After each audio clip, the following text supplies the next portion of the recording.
Bonjour, bonsoir bientôt, bonsoir, on a une bonne journée à aller ensemble. Alors on m'a demandé de parler de la fidélisation client en 3 minutes, ça va être un sacré challenge pour moi, mais je vais essayer. Alors la fidélisation client, pour moi, permet en tout cas de renforcer notre image, de renforcer l'attachement que le client aura pour nos produits, de nous donner un avantage concurrentiel et nous permettre indéniablement d'augmenter notre volume d'affaires, de créer un climat de confiance, on a beaucoup entendu tout à l'heure, une relation durable et de qualité. Alors on sait bien qu'un client qui a confiance devient fidèle, consomme plus et plus facilement. Il sera notre meilleur ambassadeur aussi pour nous recommander et parler de nos produits à son réseau. Donc ne pas s'en priver surtout. Alors moi j'ai opté pour une méthode de fidélisation consciente et méthodique en 7 points. Je vais essayer de vous les énumérer assez rapidement, c'est promis. Alors tout d'abord, l'écoute. On en a parlé tout à l'heure, l'écoute active, s'intéresser, poser des questions pour connaître et comprendre les besoins et attentes de ses clients. La personnalisation. Chaque client est unique, on est tous uniques et donc offrir une expérience personnalisée créera un lien fort dans cette relation. En troisième point, un point qui moi me semble crucial, c'est la valeur après-vente. Ce que j'appelle la valeur après-vente, c'est apporter de la valeur justement après votre vente par des astuces, des conseils, des tutos de vous en train d'utiliser l'appareil que vous venez de vendre à votre cliente. Voilà, il faut surprendre par notre professionnalisme et surtout anticiper la demande. En quatrième point, on va parler du programme de fidélité. Toute entreprise crée un programme de fidélité. Nous, non, pas besoin de le créer, il est déjà tout fait. Vous savez de quoi il s'agit. Il s'agit de l'ADR, bien évidemment. Réjeanne nous en parle souvent. Et l'ADR, donc programme qui permet de récompenser la fidélité du client. Et nous avons la chance donc d'avoir cet outil puissant pour le développement de notre activité. Et bien évidemment, le suivi est essentiel. C'est cet accompagnement qui fera la différence.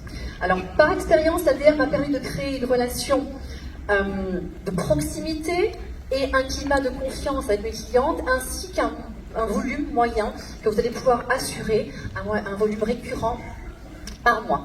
Alors, comme je le répète souvent à mes partenaires, le meilleur moyen d'en parler, c'est de profiter de ces mêmes avantages en ayant son propre ADR, en montant nos propres expériences. Les clients ont besoin de s'identifier et provoquer des émotions par nos propres histoires, va également contribuer à les fidéliser. Je me dépêche, bien sûr, j'ai un fichier client. J'ai créé un fichier client afin de récolter un maximum d'informations, ce qui m'a permis de mieux cibler ma communication et de personnaliser au mieux. Réclamation et objection, je crois que c'est quelque chose qui nous panique, tout au début. Eh bien, je transforme les réclamations et objections en opportunités.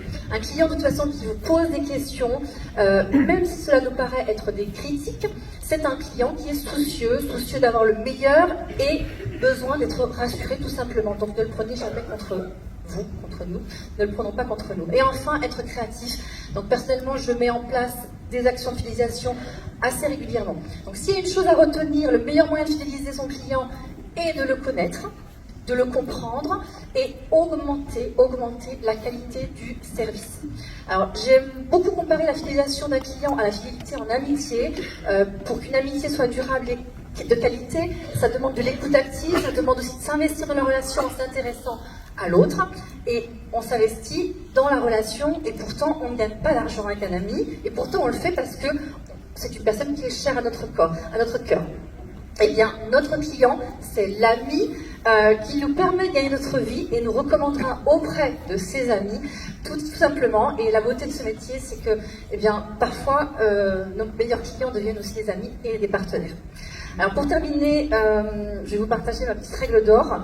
Vous connaissez très certainement ce proverbe qui dit « Ne fais pas aux autres ce que tu n'aimerais pas que l'on te fasse ». Eh bien moi je reformule un tout petit peu cette phrase par justement « Faites exactement ce que vous aimeriez que l'on fasse pour vous si vous étiez le client ». Donc inversez toujours les rôles et demandez-vous si vous vous investissez à la hauteur de ce que vous voulez recevoir. Merci.